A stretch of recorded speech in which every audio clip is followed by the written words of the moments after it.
Good morning, শুভ সকাল বন্ধুরা। আপনারা সবাই কেমন আছেন? নিশ্চয়ই ভালো আছেন। আমিও খুব ভালো আছি। সকালবেলা উঠে রোজকার মতোই আজকেও কিছু কাঁচা ছিল। মেয়েকে স্কুল থেকে কেসটা একেবারে কাদা মাখিয়ে নিয়ে রেখেছে, সেটা ধুয়ে ছাদে দিয়ে এলাম। আরও কিছু জামা কাপড়ও কাচার ছিল, সব মেলে দিয়ে এসে আজকে টিফিনও জানেন অন্য কিছু রুটি বা পরোটা করিনি। আজকে ভাতই করেছিলাম, ওই ভাত, ডাল, আলু সিদ্ধ, ডিম ভাজা এইসব দিয়ে টিফিন খাওয়া হয়ে গেছে। বাজার এসে গেছে। ইলিশ মাছের কোন রেসিপিটা আপনাদের বেশি ভালো লাগে? আমার তো ইলিশ ভাপাই বেশি ভালো লাগে। অনেকের ঝোলও ভালো লাগে। যাই হোক, সবসময় ভাপাও যে খাওয়া হয় তা না, সব রকমই খাওয়া হয়। আজকে ভেবেছি ইলিশ ভাপাই করব। আর ইলিশ ভাপা করার জন্য সর্ষেটা বেটে নেব, শিলে বাটি আমি অবশ্যই বেটে নেব। আর যখন আমি করবো তখন আপনাদের অবশ্যই দেখাবো কীভাবে করছি। এখন আমি তাড়াতাড়ি করে রান্নাটা করে নিই, কারণ আজকে একটু বাইরে কাজ আছে, বেরোবো। আপনাদের সাথে অবশ্যই শেয়ার করব কোথায় যাই, কী করি। তাহলে এখন তাড়াতাড়ি করে রান্নাটা করে নিই, তারপরে আবার দেখা হচ্ছে। বাজার থেকে আজকে জোড়া ইলিশ নিয়ে এসেছে। বর্ষার সিজন, ইলিশ মাছ তো অবশ্যই সবারই নিশ্চয়ই খুব প্রিয়। ইলিশ মাছ দুটো কেটে ধুয়ে নুন হলুদ মাখিয়ে রেখেছিলাম, তারপর সর্ষেটা বেটে আনলাম। বেটে এনে এবার দেখুন কীভাবে আমি করছি। এই দেখুন, ইলিশ মাছগুলোকে নুন হলুদ দিয়ে মাখার পরে তার ভেতরে সর্ষেটা, কাঁচা লঙ্কা, নুন দিয়ে ভালো করে সাদা সর্ষেকে বেটে বেশ ভালো করে বেটে এনেছি। এর মধ্যে ইলিশ মাছের ভেতরে সর্ষেটা মাখিয়ে দিয়েছি, আর কতগুলো কাঁচা লঙ্কা চিড়ে দিয়েছিলাম। আর একটুখানি জল দিয়ে সর্ষেটা গুলে দিতে হবে, তাহলে ঝোলটা মানে সর্ষেটা তো বেশি মাখা মাখা হবে না, খেতে সুবিধা হবে। আর ওপর দিয়ে একটু কাঁচা তেল ছড়িয়ে দিতে হবে, তাহলে টেস্টটা খুব ভালো আসবে। এইবারে টিফিন বক্সের মুখটা আটকে দেবো। আর এইদিকে কড়াইতে গরম জল হচ্ছে, দেখেছেন। এর মধ্যে টিফিন বক্সটা মোটামুটি ওই 10 থেকে 15 মিনিট রাখলেই হয়ে যাবে ভাপাটা। এই যে কড়াইয়ে যে জলটা ফুটছিল, তার মধ্যে বক্সের মুখটা আটকে এই যে আমি ছেড়ে দিয়েছি। এবার ওপর দিয়ে একটা ঢাকা দিয়ে দেবো, এইভাবে এয়ার টাইট হয়ে থাকে যাতে। আর গ্যাসের ফ্লেমটা একটু কমিয়ে রাখবো। এবারে যতক্ষণ ভাপাটা হোক, ততক্ষণ আমি বাকি কাজগুলো, বাসন টাসনগুলো মেজে রান্নাঘরটা পরিষ্কার করে নিই।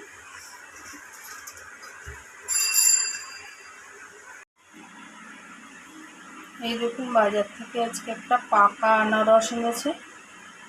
আনারস খেতে কার কার ভালো লাগে বলবেন। আমার তো খুবই ভালো লাগে আনারস, নুন চিনি দিয়ে মেখে খেতে। এই আনারসেরই এখন সিজন, বর্ষাকালে। সারাদিন দেখুন খালি রান্নাঘরেই দাঁড়িয়ে আছি। রান্না যতটুকুই হোক, রান্নাঘরেই বেশিরভাগ টাইম থাকতে হয়। কত রকম কাজ, নিজের দিকে তাকানোর সময় নেই। নিজের যে একটু স্কিন কেয়ার করবো বা চুলটা একটু যত্ন নেবো, পুজো এসে যাচ্ছে, এসব কিছুই করতে পারছি না। আর কি বলবো, সবার তো একই রকম অবস্থা, আপনারা জানেনই। যাই হোক, তাড়াতাড়ি করে রান্নাটা করে নিই, তারপরে একটু বেরোবার কথা আছে, রেডি হতে হবে। স্নান হয়ে গেছে, খেতে বসে পড়েছি। আপনাদের দেখানো হয়নি মাছটা কীভাবে করেছিলাম, দেখিয়েছিলাম, কিন্তু কীরকম হয়েছে লাস্ট অবধি দেখানো হয়নি। খেতে বসে গেছি, এবার দেখাচ্ছি। তাড়াতাড়ি করে খেয়ে নিয়ে রেডি হতে হবে, বাইরে গিয়ে আবার কোথায় যাই, কী করি দেখাবো। এই দেখুন, এইরকম হয়েছে ঝোলটা। একটু পাতলা করেই করেছি সর্ষে।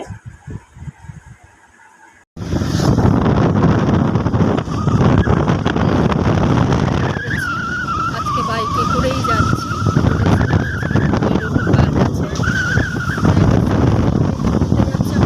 তাই আমি যাচ্ছি সাথে। ওখানে যাই, পৌঁছে আবার আপনাদের দেখাবো কি কিনি না কিনি।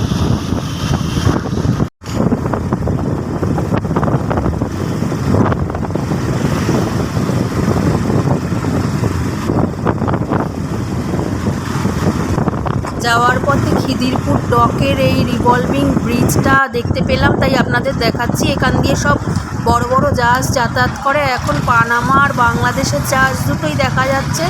আন্দামান যেতে গেলে আমরা এখান থেকেই জাহাজ ধরি।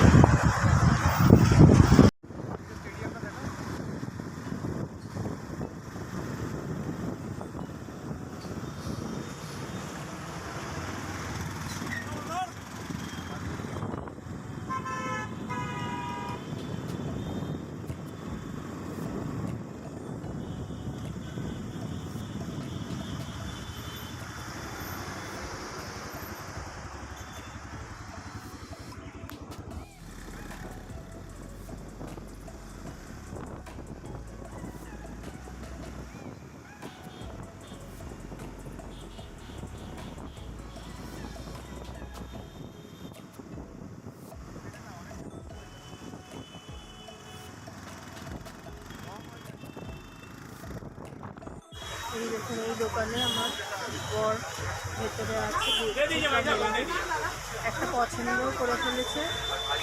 খুব সুন্দর সুন্দর হেলমেট আছে দোকানে। আমার এটা পছন্দ করেছি,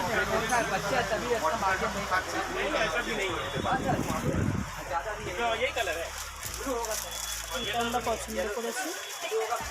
অনেক হেলমেট আছে, খুব সুন্দর, আপনাদের দেখলেই পছন্দ। যে এসে গেছি আমরা ওয়েলিংটনে, আপনাদের বলেছিলাম হেলমেট কিনতে আসবো। এবার আমার বর ভেতরে দেখে পছন্দ করছে, আমিও দেখে পছন্দ করে এসেছি। এবার দেখাবো ভেতরে ঘুরে আপনাদের।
বাড়িতে অনেকক্ষণ এসে গেছি, এসে একটু টায়ার্ড হয়ে গেছিলাম। তারপর মেয়ে পড়তে গেল।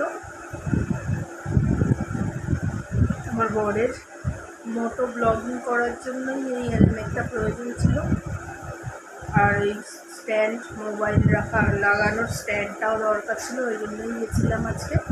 যাই হোক, এসে দেখলাম যে মাইন্ডটাও কাজ হচ্ছে না হেলমেটে, ওই জন্য একটা হ্যান্ডস কিনতে গেছিলাম।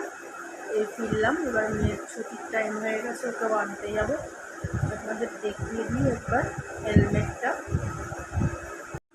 এই দেখুন ফুল হেলমেটটা, এটা মোটো ব্লগিং করার জন্য একেবারে খুবই প্রয়োজনীয়। আর এটা হচ্ছে মোবাইল স্ট্যান্ড, মোবাইলটা এখানে ফিট করার জন্য, মোবাইল হোল্ডার। এটা এনে ফিট করে নিয়েছে নিজেই। আর এখন এই হ্যান্ডস্পিটা নিয়ে এলাম। এটা হচ্ছে ইউবন কোম্পানি। মোটামুটি এই কোম্পানিটা আমরা জানি ভালো, এই জন্য এটাই নিলাম। খুব একটা বেশি দামি নিইনি, এটা 100 টাকাই দাম। আপাতত এই দিয়ে কাজ চলুক, দেখা যাক কীরম হয়, তারপরে নয় ভালো কিছু নেওয়া যাবে।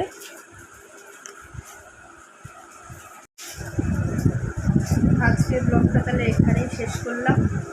সবাই সুস্থ থাকবেন, ভালো থাকবেন। Good night.